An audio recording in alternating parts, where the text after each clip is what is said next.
In a world filled with degenerates and homosexual raptors, two Latino men rise with their average size hearts. Yeah, hearts. Welcome! And massive cocks. You forgot to say that. Kiss. Keep it simple, stupid.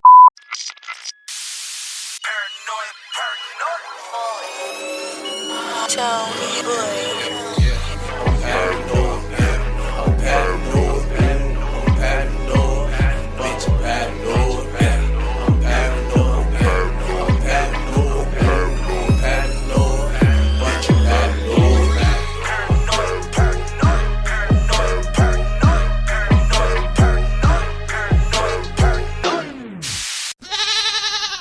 Testicles, 1, 2, testicles. We're back. We're back.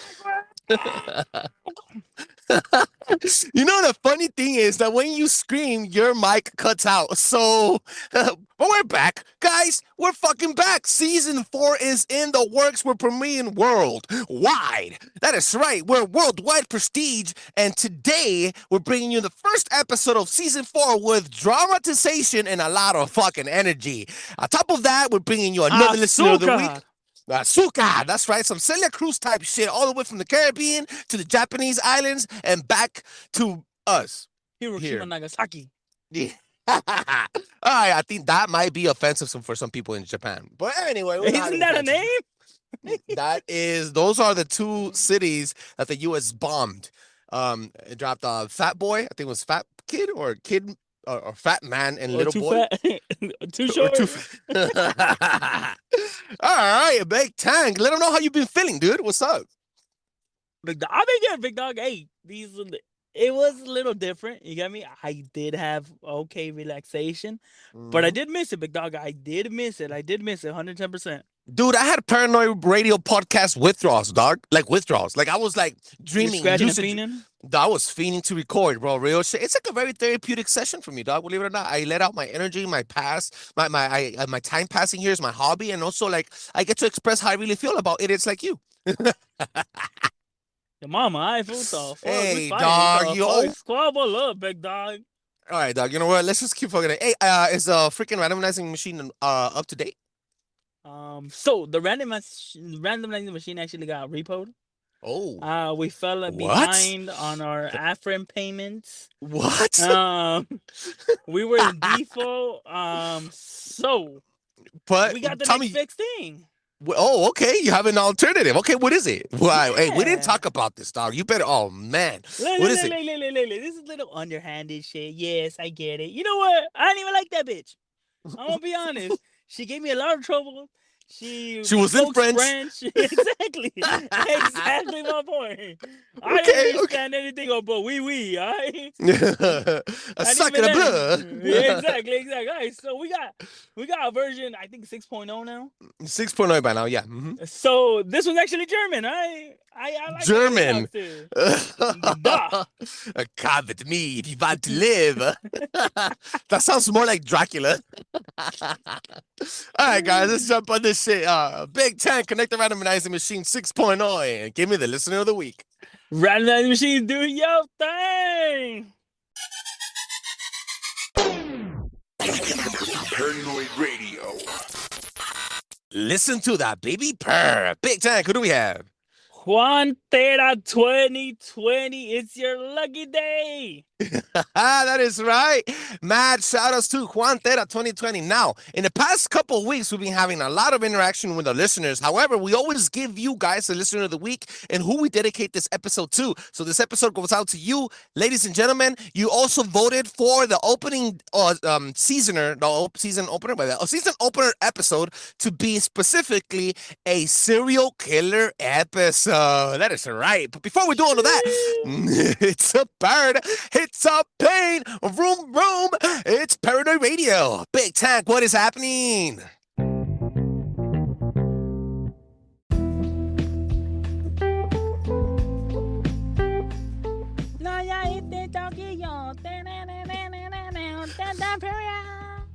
Okay.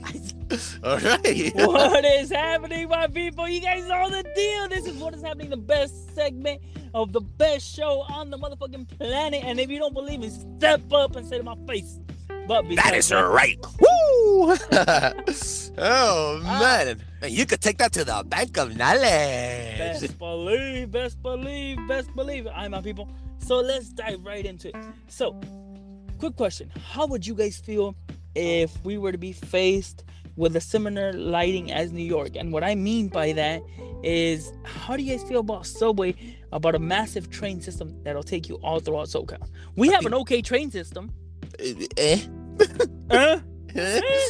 We used to say the same thing about our fucking freeway system. Now it's I think number 15th on the earth, like the wackest. Yeah. With the highest fucking traffic. How would you guys feel about that? Being honest, another form of transportation, but obviously more expanded. I know it's mostly basically what's considered LA, where we see it, and even then it doesn't even do it justice because it's pretty small, it's pretty whack, to be honest. Trains, especially on the west side, isn't so much heard of. How would you guys feel about that? Because there's a proposition coming up, especially because the Olympics, I believe they're coming in 2028. Ouch. So they're actually trying to see if we could get that ball rolling if need be. That'll be a very good way of thinking. However, I think the cities and the county itself, at least the county of Los Angeles, it has to have a lot of permits. Don't want more traffic, and to build you need to create traffic to build, right? Yes. You have to shut off roads, you have to turn off avenues, you have to build fucking not skyscrapers, what are they called, overheads and etc, stations, underground stations. So yeah, it might be a very costly and also time lengthy endeavor. You know what, I think you're right. I think there's always positive to it. I would want to see maybe a little more. Doesn't mean I'm gonna take it, but I think it can definitely help out. I think there's ups and downs to it. I'm gonna be honest with you. I feel you. So on to the next one. All right, my people, I'm actually gonna let you guys in on a personal subject, and that's the reason I researched it. Ooh. So, He's about to get touchy, people. He's about to get touchy. Ooh. What is my hand doing there, Trev? Hey, what is your hand doing here, dude? Damn. Personal space. Stroke, don't squeeze. Hey. All right. You know what? I'm gonna be honest with you. If you're gonna go touchy, it's not the motion in the arm, bro. It's all in the wrist. If you catch my drift. Look at the flick of the wrist. Look at the flick of the wrist. Anyways, all right, keep going, dog. So this story is actually brought on because I did my own research, because something happened to me over the weekend. I actually lost a very, very close friend of mine. Which just happened to be my pet. Had her for about 12 plus years. I want to say close to 14, but I'm gonna say 12 for sure. And you know what? It hurt me. I actually cried like a baby, believe it or not.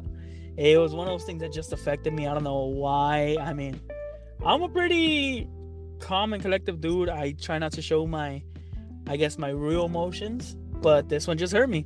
So I actually ended up diving deep into it. And did you know that dogs are at the verge of not being considered man's best friend? What do you mean, dude? What the fuck do you mean? So, everybody is considered the dogs as human's best friend, right? Everybody's heard that term? Yeah, man's best friend. Yeah. Okay. So, there's actually a slight change where it's more, they asked a lot of people.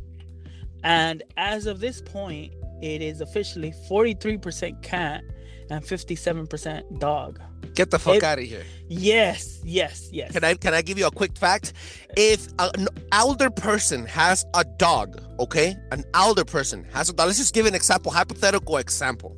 You have an older person on the third age, let's say 65, right? Let's say 70, just as pushy. And this person dies at home and nobody comes and check up on him and the dog is with him. The dog will starve next to his owner until the dog dies himself. But if you have a cat and you open up the door to the house where the guy has 3-4 people, 4 days dead, the firemen come in and open up, they'll find that the cat instead of starving, starts eating the fucking flesh of his owner.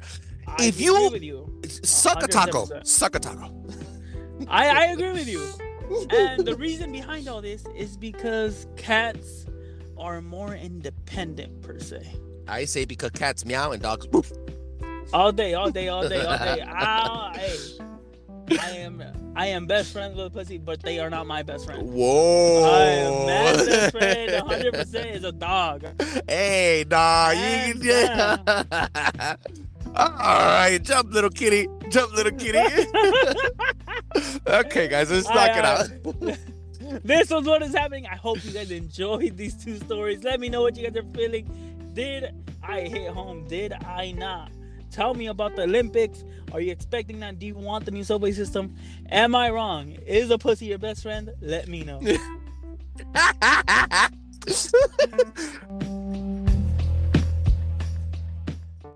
That is right, Big Tank. Woo! We have an amazing episode for all of you guys, so please allow me to jump from the deep end of the pool and set the fucking mood. Damn, it sounds so good to be back and say that, dog. I'll be honest with you, dog. Hear this out. Dave, bringing you an outlaw, psycho gambler, cutthroat gunslinger that crippled every town and saloon he stepped in with fear. Challenging authority with his Vando and Marplot character, this fellow was nothing short of an anthropophagist with a twist to wanton lifestyle. Today we bring you Levi Boone Helm. Serial killer. That's right. Damn, big dog. Okay. So when Trebles first shot me this story, I'm like, who the fuck is this fool? Like, real talk. I'm like, okay. I'm like, all right, Kentucky Cannibal, nothing really wild in Kentucky. It wasn't until you actually started to dive deep into it that you're like, what the fuck? Okay, so set it up easy. When you think of Wild Wild West, you think of Billy the Kid, Jesse James, the Doc Rivers. Ooh. And those are your most go-to. Will Smith. Get it? No? Okay. So those are your most famous outlaws from the Wild Wild West. And when you think about Wild Wild West, you think of Kansas City, Tombstone. You think of Arizona, Mexico. How do you call it? Fucking Texas. The Missions, the Santa Fe Trail. Exactly. Wagoneers. That's what you're thinking of. You don't think about buttfuck Egypt, Kentucky. That's you right. You don't think about Iowa. I mean, maybe a little Idaho. You know what I mean? Maybe Utah, because you the hoe. But okay, so one thing I want to elaborate on this is Billy the Kid says he took out about 21 lives. It's been more chronologically proven closer to 9. Jesse James accredited to 9. It's only really about 2. The Doc Rivers is accredited to 15, but chronologically it's only about 2. Absolutely. So this man that we're bringing in claims 18, but chronologically, it goes into the hundreds. Yes. In fact, he has a fucking slogan. He used to say, "I am part devil of those devils that I have eaten." And I quote, born in 1828, he was one of 12 children. And guess what? His first fucking victim that he did not eat was his own cousin. That is right. Because he didn't want to travel west. Yeah, that was the whole fight. And this was a fucking, and that's it. He started moving all the way from Kentucky and making his way into the West. This is a story of an outlaw, dude. So he became a locomotive thief, which means like a train thief, like people like he would jump on trains and jack people's monies and kidnap women. And then he became a horse thief and a gang leader after escaping the asylum for killing his cousin. So once he escaped the asylum, it's funny how he escaped the asylum too, because he was always known to be a fighter, a brawler. You know, one of those dudes that goes to the saloons and starts dueling you, like not dueling like Yu-Gi-Oh, like with the card, like dueling you with like pulling out your fucking pistol, like. You know that song? The Wild West. All right. Anyway, that was a fucked up impression of that song. We might get sued of how bad it was. Well, he started traveling west, and once he hit a little bit of the northern side of Oregon, the winter set in. He met 6 other gentlemen that were all murderers, and started and they were known to also eat their victims. This is where he got a taste for human meat. It is said that one of his friends So the winter started kicking in, and each one of them was getting picked out by the winter. So they were dying. You have to understand that these people didn't have coats, they didn't have food. They would travel and they would fucking loot whatever they saw. They would basically steal anybody's loot. Like food and stuff that they would catch on the way as they were traveling on the way to California because they wanted to hit the gold rush. So basically, what happened was they got caught by the winter. All of them were fucking dying, and the last dude that was with him ended up shooting himself in the fucking dome in the head, and he ate the back part and the legs. Like I'm talking about, like the back, like his ass, his buttocks, and the legs. In fact, he wanted that wrapped. for me, big dog. He wanted that ham, big dog. Oh, he wanted that grease, dog. That Gucci, Oh, Gucci. Yeah. best believe that. Yeah, for sure. Pre-marinated. I'm pretty sure dude, I don't want to use my imagination, but if I have to, he probably like squeeze it out for some fucking oil, like to get some grease. Because you have to understand, the winter also breaks up your fucking lips, and if you don't have any water, if you have at least oil, you can use it as chapstick. I'm just saying. I'm not a murderer, but I'm just saying. Well, the point is, as he would travel to fucking Oregon, he would trade and he partied with travelers. He ate horses, donkeys, murdered and looted small wagon parties. He has a famous quote. Yes, go say it. His famous quote was, he called fresh villainies, as in fresh meat.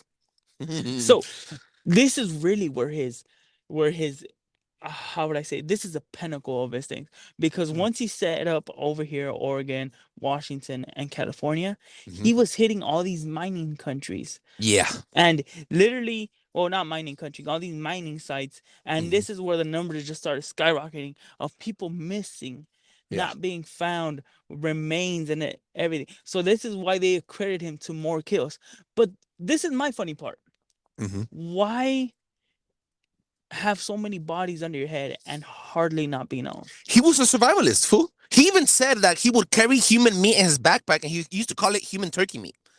Real shit. In fact, check this out. As he was traveling all the way to West, because I have to understand, you can't fucking just walk to the West and get there in 2 days. It would take you months to get there. So during this transition of time, some villagers used to hire him for unwanted and to protect certain upcoming Mormon religion subscribers. So I'm talking about people that used to, like the beginning trends of Mormonism, they would hire him to protect the Mormon communities. You have to understand, Mormon communities are very, very secluded, right? And then in order to have the type of politicians in the Mormon community, they would also hire him to go kill people. Once they found out how much knowledge he knew about the Mormons, they didn't want to disclose. They didn't want him to disclose anything. They asked the sheriffs. They fucking called the federals and had the federals come and pick him up from the village. This is where he got caught the last time, and they took him to jail. Check this out. After they fucking caught him, like the feds caught him, they asked him, yo, where is your He had a fucking gang. They were called the Innocents. Hashtag look it up. He had a massive fucking gang. I heard something about los pistoleros.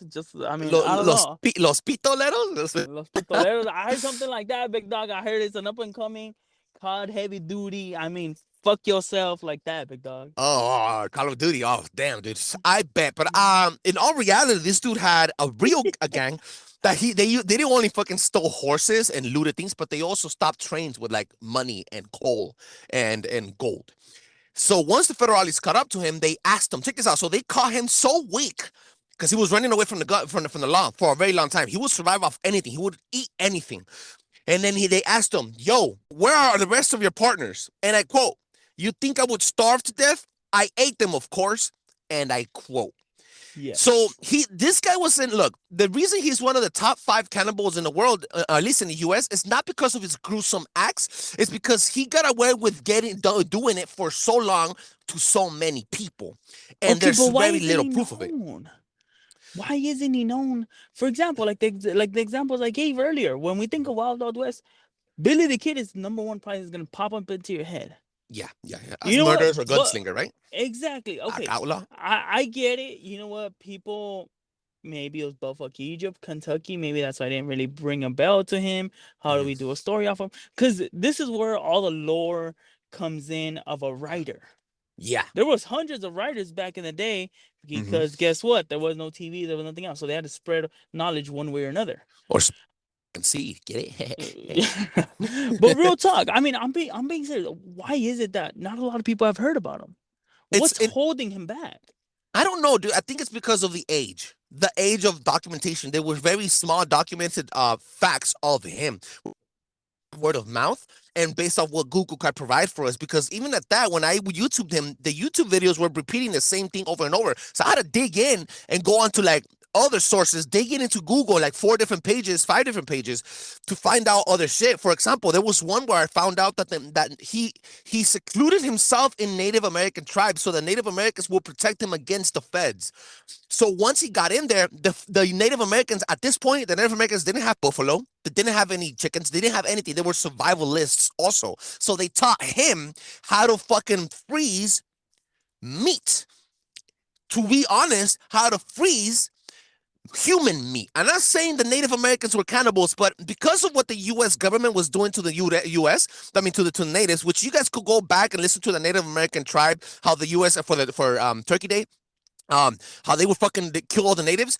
The natives ended up being also cannibals to a point where they would also freeze meat for their winters.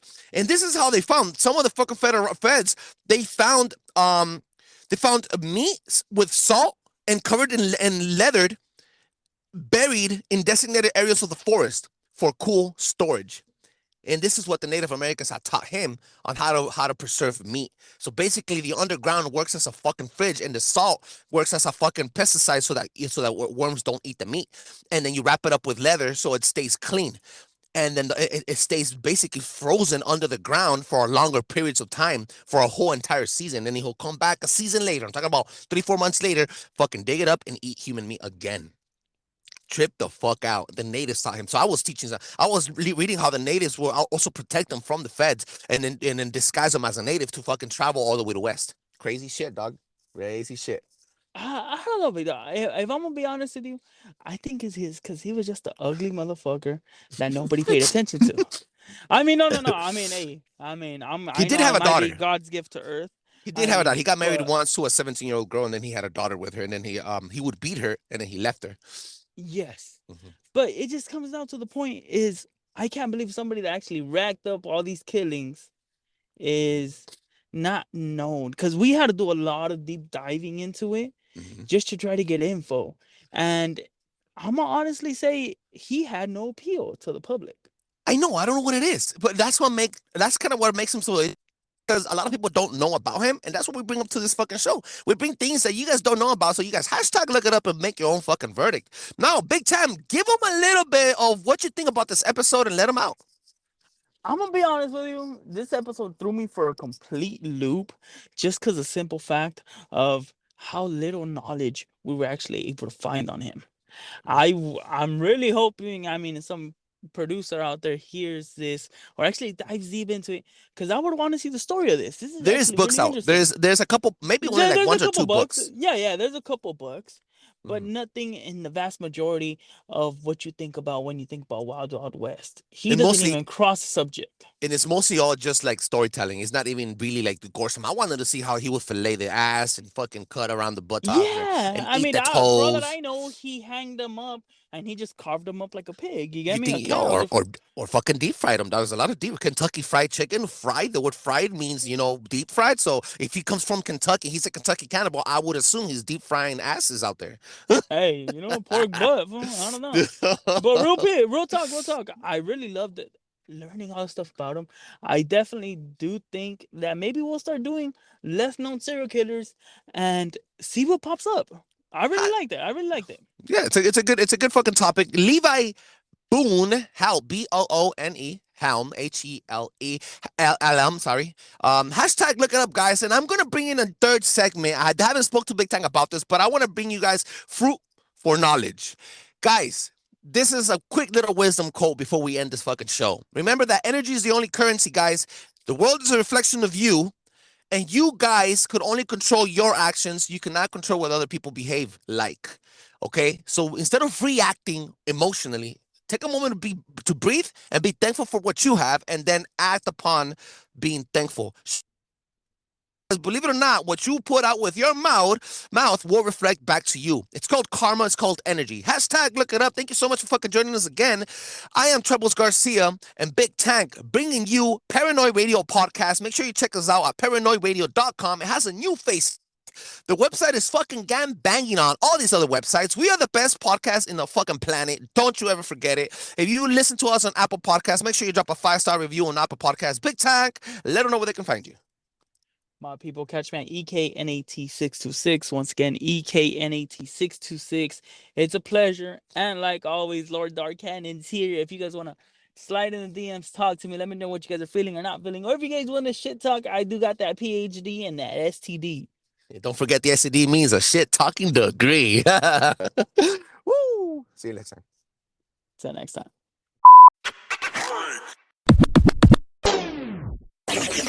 Paranoid Radio.